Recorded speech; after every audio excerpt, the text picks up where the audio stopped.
Good morning, everyone. Welcome to the Roxhill Media webinar, where we will be learning everything we need to know about You magazine. I'm really excited that we've got Jo Elvin here, the editor of You. There she is, and Olivia Bloom-Davis, my colleague at Roxhill. And I am Emma Kitchell, and I consult for Roxhill Media, and I also do the publicity for the Peak Hotels. Thank you for joining us.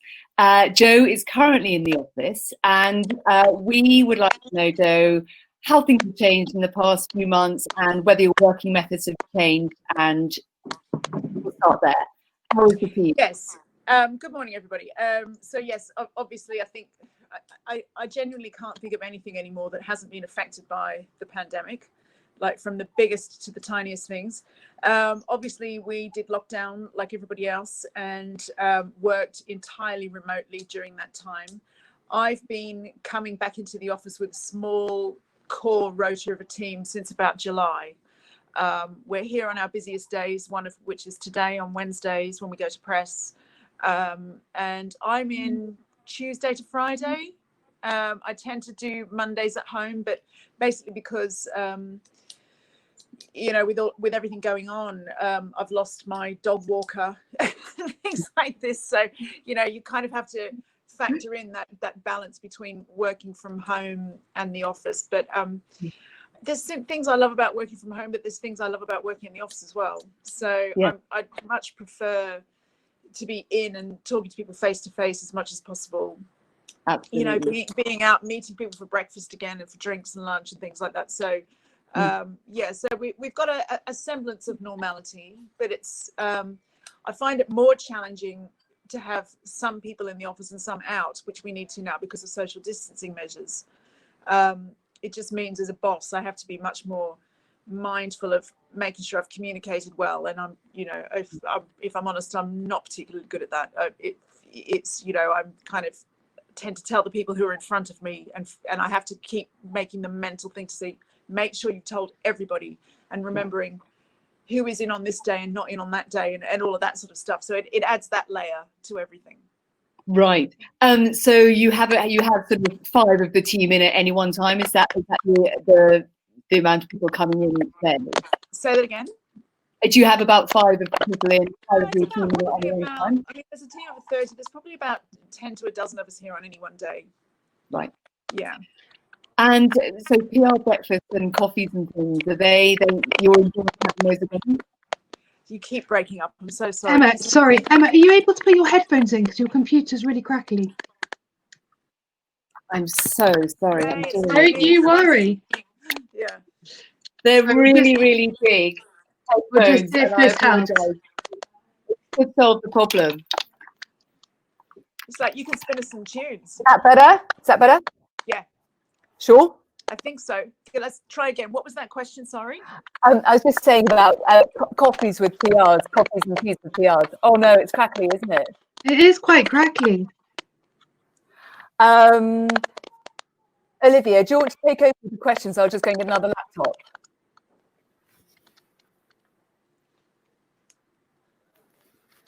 See, this is another coronavirus symptom, isn't it? It's like sorry, now I'm on mute. Great, it's to a point. Yeah. Or maybe I'll do it with my phone.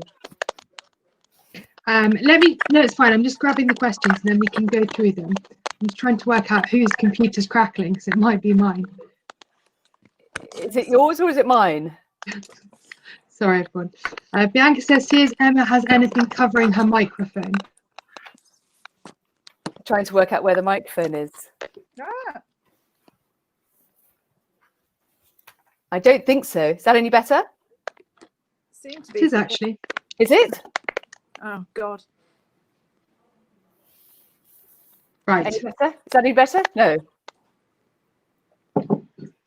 Right. I'm just grabbing all of the questions. Here we go.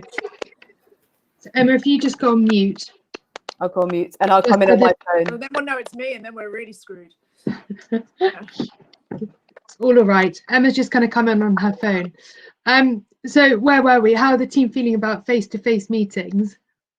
I think, you know, this is another thing that's difficult, is I think that everybody has an individual response to it, don't they? I mean, I don't know why I'm not overly stressed about getting it, and I'm one of the biggest hypochondriacs in the world. I think it's, I don't know, I think that living through it is something different to catastrophizing and fantasizing about it. So I'm sort of like, I tend to just keep working with reality and think, well, today I'm fine and I'm trying to be careful and I'm washing my hands and all that sort of stuff. Yes. So you really have to gauge individuals' feelings about it. And there are some people who are absolutely not comfortable coming into work, let alone face-to-face meetings. And I respect that. And that's just the way we're going to have to manage until we're at a point where, you know, there's a medical reason to feel safe again. Yeah, definitely.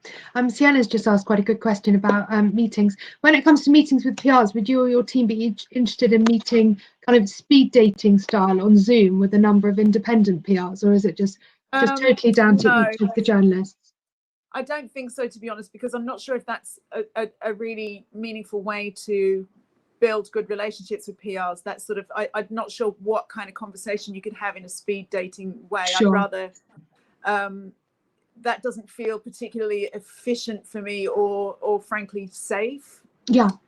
So I think that as much as some people might like the efficiency of meeting that many journalists at one point, personally, I'm not sure what kind of conversations I'd have of value in that context. So I'd rather just, I think you get more value out of email conversations than that sort of a forced face-to-face thing. Brilliant. Can we just run through who the You reader is and the reader demographic? Yeah. Well, the challenge with You, and the great thing about You, is that my aim is that it's very, very multi-generational.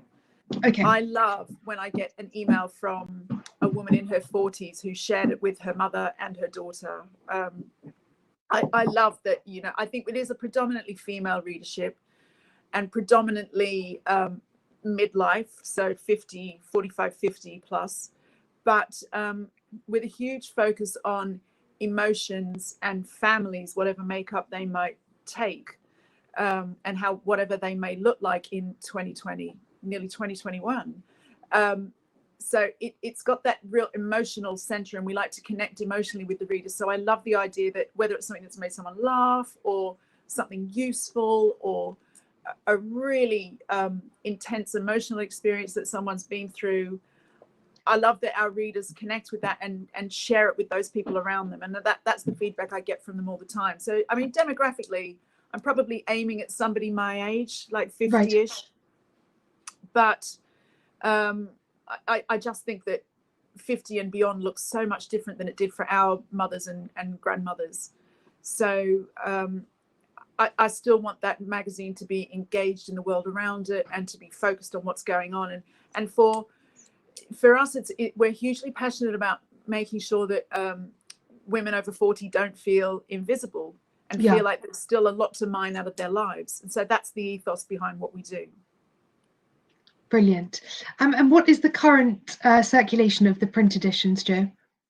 Oh gosh. Sorry, putting you on the spot. Yeah, I know. And that's terrible. I should know that. I mean, it's about 1 million. It's about sort of like, you know, 1 million copy sales every Sunday. Amazing. Our readership is something like 1.8 million. Goodness, so huge. But I'm sure that the boffins out there can fact check that for me, but I know I'm roughly right with that. Well, if you look on Roxhill Media on the You magazine, it might be on there, and it might be up to date. Are we just able to go through the different sections of the magazine and what content you want for each one, and then who is the best person for each of those sections? Oh my God, shall I get a copy of the magazine? Right. I mean, the thing is, it's like, yes, there are some defined sections, but I also like to be surprising as much as possible. You know, right. I love it when someone says to me, oh, I didn't expect to read that in You magazine, be it about something with politics or the supernatural or something about property. You know, if it's interesting to women and it's going on in society and culture right now, it's probably something for which there's an angle for You magazine. Great. So where do you want to start? Start at the beginning. Good idea. Oh, I don't know. It's like, well, we've got Elizabeth Day, we've got fashion, we've got obviously before I started, they didn't ever really print the entire masthead, but now that's in there every issue. So great. The reason I did that was because I feel like people need the recognition, and I want people to know the size of the team that puts all the work into this, but also I was getting all the emails and calls when I'm not always the most relevant person. Sure. So there's fashion pages, there's beauty. Edwina Ings Chambers, our beauty director, is always wants to hear about innovations and new ideas. There's a huge feature section where we do everything from funny things to really serious things. We did, in the one I'm looking at now, we did a big anniversary of 10 years of Instagram. I just think that I don't really know how to be very prescriptive for each section, because I think that would be a shame if there was a formula to follow. Amazing. But it's, if it's of interest to women, we probably want to hear about it. Great. Well, let's go on to pitching then, because I'm sure all of the PRs want to know what is the best way to pitch to you and the team and to You Magazine? The best way is to identify the head of that department via the masthead, and just to be sure that you feel you've got a solid angle there, something of interest. It's not, we get a lot of things that say, oh, would you do something on cosmetic surgery, or would you do something on animals? And you need to drill down on what you think that angle is that would be interesting to us. And if you can sell it in no more than a paragraph, then we're probably going to be interested. Brilliant. And what should PRs be including in every single pitch to save you time? That's a good question. I don't know. It really depends on what the pitch is, but just, being confident of your sources, confident that you can deliver the idea. Often I get approached by, this tends to be a celebrity PR thing a lot, where you get approached by somebody, would you do X celebrity? And you say yes, and then you find out that no one's checked with that celebrity. Right. And stuff like that, and then the celebrity doesn't want to do us for one reason or another. Can you actually see me? Sorry, I was just about to say. No, sorry, it's just. There we go. I can see you again now. Yeah. God, it's hilarious. Because my tripod's not working. Right. And I was worried that it was my computer giving us all the crackles. So there we go. Perfect. I think again, it's really hard to be prescriptive with those things. You just need to be able to demonstrate that you've thought about why that particular idea is right for the magazine. Okay. It's still an issue that I will get emails. I got one this week saying, I'd love to get onto your what's happening in events page. We don't have one of those, so it's kind of like it's trying not to apply your blanket idea to every single media outlet out there. We do need bespoke pitches. So read the magazine beforehand, and also quite a lot of people are asking about contacts for various things. You've just said your masthead is up to date, and also Roxhill, we've gone through the team sheet with Joe, and all of that is totally up to date. So is that's probably the best place to look before pitching. Yep, definitely. Brilliant. And what about images? What images work for you? Emma. Well, we do a lot of our own shoots. We shoot all our own fashion. We shoot most of our own celebrity covers.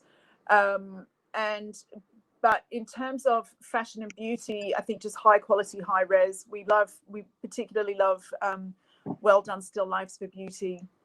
We do shoot a lot of that stuff ourselves, but it's great to be able to have to, because that's a lot of tediola to go into one issue. Yeah. But we do a lot of news research, so a lot of our pictures are from what's happening out there in the world at the moment. Just trying to have a look. We do a lot of our own food shoots, although we're very open to the right book images and sort of like doing lifts for, particularly that works well for food and interiors. Yeah. But I'm also interested in really visual features. So if you've got an amazing coffee table book of celebrities at home, or something like that, or an amazing coffee table book of some sort of historical fashion thing, then we're always love all that kind of stuff as well. Brilliant. This is just Alessia who's Sorry, joined. I'm just going to come on and I will do the questions. I'll take the questions from the chat panel. So you guys keep chatting and I'll make a note of the questions. So Olivia, take it away. Sorry, guys. Sorry about all the technical issues today as well for everyone watching. Joe, can we just talk about online and how does online work as well? Does all of the content from the magazine go up? And when people pitch, should they be pitching for online and print? I think it primarily print, because a lot of what we do online is sort of like, you know, it is just using stuff from the magazine. On particularly, it's very complicated. There's Mail Online, which publishes all of You's content every Sunday. Yeah. But then You magazine has its own URL, yeah, where we do feature a huge majority of what we put in print, but then they also generate their own features. So, and they're hugely interested in things like, you know, what's going on in retail, what's going on in shopping and fashion, daily celebrity stories, little, I hate the word hacks, but like little cooking hacks and stuff like that, where they're very, very interested in that real sort of like snackable content, because they can react a lot quicker than I can. Great. And how often is content going up? On you.co.uk every day. It's like many stories every day, and across Instagram and Pinterest and Facebook as well. Great. Can we go through your weekly schedule? So when do you have all your meetings, and how far ahead are you working, and also lead times? Well, we go to press on Wednesdays, and we go to press 10 days before publication. So the one we're working on today will come out the 8th of November. Okay. Before I joined, there was this real mythology that You magazine worked 10 weeks in advance, and I think there are still some people who believe that that's the case, and it's not. We're very, very reactive. We work very close to the wire. Obviously, with things like celebrity covers, I do have to try and be quite organised. I've already got my covers sorted up till like the beginning of January. Wow. Because you just can't be caught with your pants down on a weekly schedule with that sort of thing. But yes, we're always generating content. We are sort of like a never-ending coal face for it's feeding that content beast all the time. So we're always hungry for ideas. We tend to have features meetings on Mondays, but then I'm much more. This is one of the things I love about coming into the office again, is that there's much more of that spontaneous chat that generates ideas now. Definitely. And then we have a covers meeting on Tuesdays where the entertainment director, James, comes to me with what celebrities are coming up that we might be able to use for the cover. And apart from that, it's a relentless schedule of just getting it done. Thursdays and Fridays tend to be better days to contact people if you want to pick stuff. Mondays, Tuesdays, Wednesdays are just manic central. So PR should avoid pitching these days. Definitely avoid Wednesdays. Okay. There's just no time to even. I mean, my poor daughter doesn't get the phone answered on Wednesday. So I would. Thursdays and Fridays tend to be the days where we get to sit back and reflect and regroup and figure out what we're going to do next. Yeah. Can we talk about Christmas? Because we've got lots of questions coming in about Christmas. Are you doing a gift guide? All the answers. Are you doing a gift guide? What's your price point, and what are you looking for? We are doing the gift guide. The person to call is Nicole Gray, who's the lifestyle and interiors editor. Right. She's already drowning under a bazillion Christmas gift guide emails, I have to warn you. We are doing it in a slightly different way this year. I'm not particularly bothered about price points as long as we've got a balance. Yeah. I think that some people will be looking to treat themselves. Some people will be looking to get everything for everyone for a $5, and we need to try and cater to all of those people. I think we've got it slated for let me see which Sunday. I need to consult my paper calendar. Sunday the 29th of November is when we're doing a huge Christmas gift guide. So the deadline for that is looming. And then we might also, I think, do a separate fashion one a bit later in December. and we'll probably do a food and wine one in late November as well, with new recruit Ollie Smith, the wine writer. Ollie Smith. Yeah. Oh, I love Ollie Smith. He's great. Yeah, I've inherited Ollie from Event Magazine, which is great for us. Has Event Magazine closed? Yes, I'm afraid so. Oh, okay. I know. Sorry. It's called being no events. It's an absolute tragedy. Yeah. So yeah. So but in terms of actual, we have been having a lot of internal conversations about how the hell we cover Christmas sensitively this year. So I think people still want to buy gifts, but it's just about, obviously, the way we actually come together and celebrate Christmas is still feeling very up in the air for most people. So we're trying to be sensitive to that with our content as well. Yeah, definitely. Who's the best contact for the food Christmas gift guide? Sorry, everyone's saying that the sound's really bad. We're in the process of sorting that out, so I'm afraid I don't have an answer for that right now.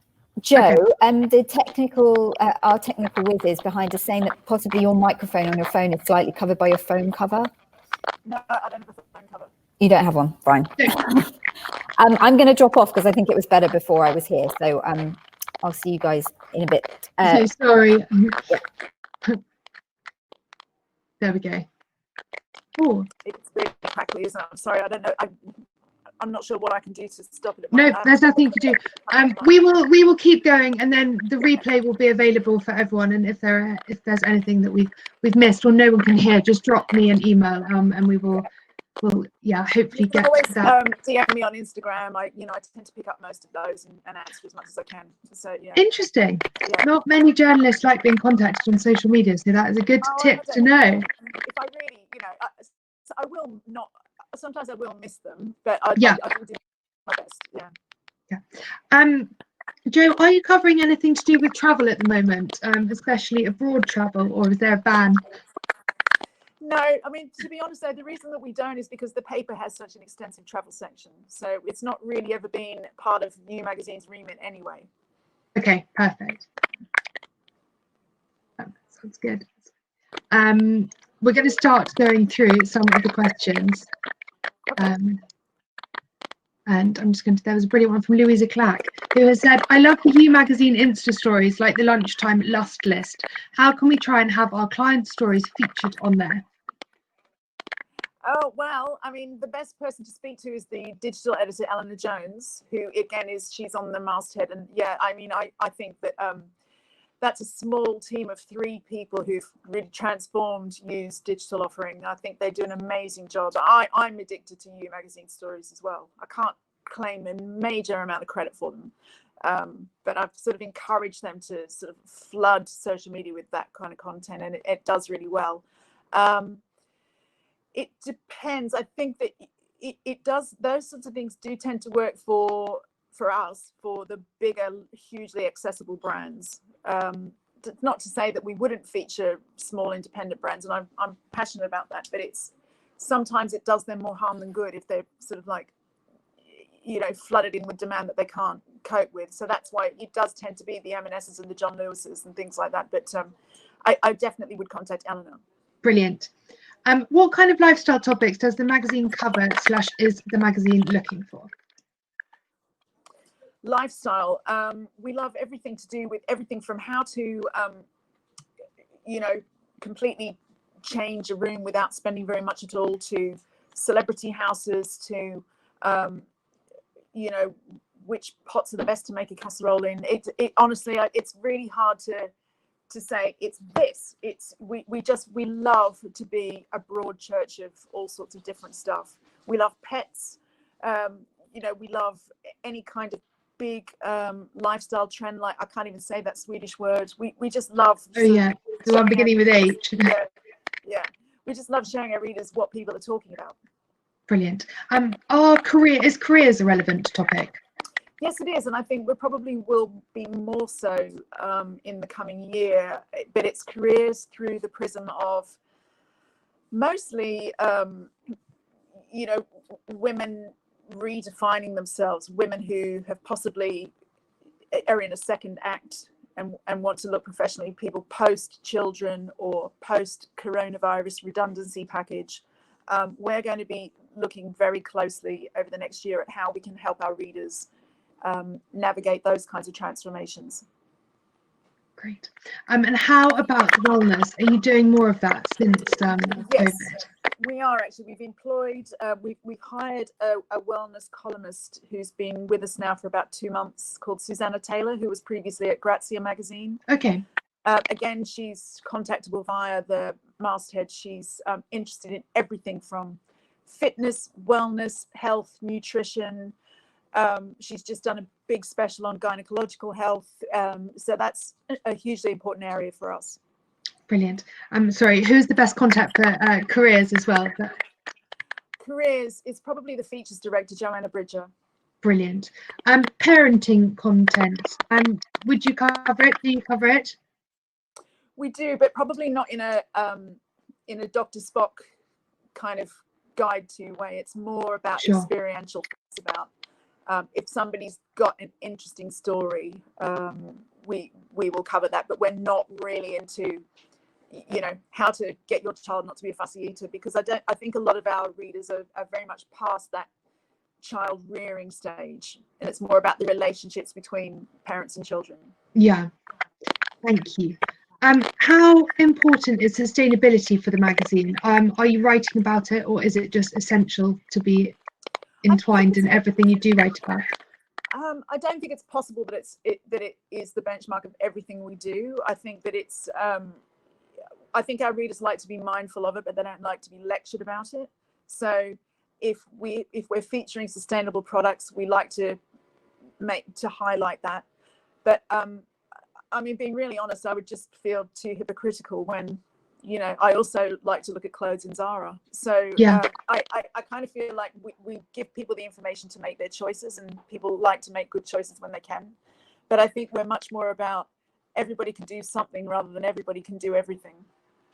Yeah, great. And with your interview slots, what do you look for in the interviewee? Like, how famous do they need to be? What type of person? Well, the thing is that, again, it needs to be people who've got a story and a story that people want to know about. Who's on the cover this weekend? Gone blank. Oh, because I didn't do it because I was on holiday. It's Catherine Ryan, the comedian, who's always got lots of interesting stuff to say. I think because I don't have many celebrity slots, I don't think our readers are as obsessed with celebrities as other readerships. Like, when I was at Glamour, that readership is very invested in what celebrities are doing.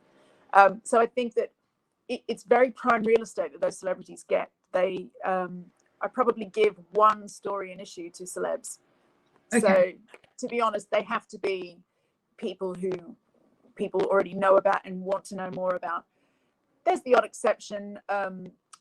The actress Emma Corrin, who's playing Diana on The Crown. Yes. Obviously, there's a huge amount of pre-interest in her. So someone like that is an exception to the rule. But generally speaking, they have to be quite well known. Okay, perfect. Thank you very much. Is you a big supporter of British brands? How does it work with products? And do you do standalone reviews? And when people are sending their products in for testing, should they go to the office or people's houses? It depends what it is. If it's a beauty product, the best thing would be to contact the beauty director and find out how she wants to operate that. But yes, we're hugely passionate about buying British. Shelley Veller, our fashion director, is hugely passionate about sustainability, British brands, sort of keeping those artisan, bespoke, small industries alive. And I'm very into that with things like my editor's picks on the editor's letter page.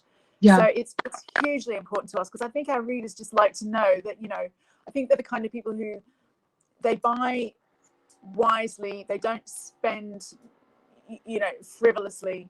So they like to know that something they've bought is a good choice for various reasons. So we love to highlight those things where we can. I think that is something positive that's come out of Corona as well, is that people are wanting to buy smaller, support British brands and locally as well, which is really nice. So, if we feature fast fashion, it's because it's something that will probably last you a long time. So we're always sort of constantly trying to make the right decisions in that way. Great. Are you creating awards for You magazine like you did at Glamour? Well, it is kind of an ambition and a dream, but I think I'll have to wait now till this damn situation has passed. I don't think the world needs another. Oh, that's our fire alarm. Just every Wednesday. I don't think the world needs another virtual event in that space. Okay. So I think I would love to think that by the middle of next year, things will start to be a bit more even keeled for the whole world. That's got to be true, right? Yeah, I really hope so. And then we'll resume those talks. But yes, it's still an ambition. So work in progress. Yeah. When PRs have pitched and they've got a great idea that's perfect for you, but you're too busy and you've missed the email, how do you recommend they follow up, or do you go through all of your emails? Yeah, definitely. Although, and sometimes it's worth. I think it's difficult to come directly to me with most things. Sure. Just because I just get so many that it just becomes impossible. You almost get email blindness. Yeah. But it's definitely worth trying. But I'd say, unfortunately, we just don't have the time to get back to every single person about why this idea isn't right. We do our best. Sometimes you just have to accept that, or maybe that, you know, if I'd liked it, I would have got back to you. And I know that that's not very nice to hear, but it's just the logistic reality of it all. But yeah, it's definitely worth trying again, because sometimes I have missed things and gone, oh my God, how did I miss that? You know, so it's a bit of a lottery in that way. Brilliant. Are you fed up of COVID stories? Are you still needing to cover them? I'm not fed up with them, but I think that because it's something that affects all our lives and is going to continue to affect our lives. I think that what I think sometimes people find hard to understand is we recently did one on a load of faces of the pandemic, it was called, and people who'd really seen some harrowing things and survived a lot of things and their perspective on it all. So we've done that now. Sometimes I think there's a tendency to think, oh, well, that's the kind of thing they like, so here it is again. So we're always looking for the unique stories, and I think that we're working on a couple of things at the moment about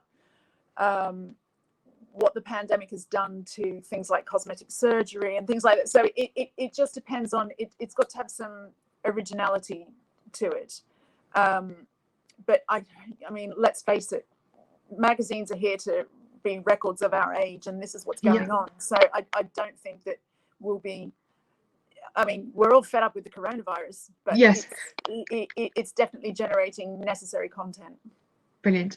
And you're right. With special issues, you mentioned a few that are coming up. Have you got a calendar for next year? And can PRs get involved and help with this, or is it something that you put together internally? Yeah, it does tend to be internal and quite spontaneous. Okay. And very reactive to what's going on. Obviously, January tends to be about health and fitness. We're very boring and cyclical like that, like everybody else. Bikinis in summer, though we're always trying to think of a different way to do it. There's, Easter, I think, will be huge. So there's definitely those universal calendar points. But to be honest with you, I've been so sort of like, there were times when I didn't know how we were going to actually get the magazine out this year. So I've been a little bit not good at forward planning great big specials and things, which I'm hoping to change very soon. So. Sure. Brilliant. Do you run much expert-led content, so health Q&As, and what is the best way to pitch to experts? Well, we tend to do that. Tends to be fronted more by our editors, and they will contact experts. But no, again, because the paper has such an extensive health section, that's an area that I tend to leave for them to do. Yeah, and we do things more in sort of like wellness and mental health and things like that. Brilliant. And what about case studies? Do you need them? And is there a particular one you feel you've done to death? No, I think we do need case studies, but it tends to come from the idea. I don't think it's useful to pitch me a blanket bunch of case studies. We tend to go, sometimes it's a fantasy. We need somebody who, has been to the North Pole while balancing a jug on their head. Go and find that person. You know, so it tends to come. We tend to go shopping for that rather than, if you know what I mean. Yeah, definitely. Yeah. Has the tone of the magazine changed at all since coronavirus?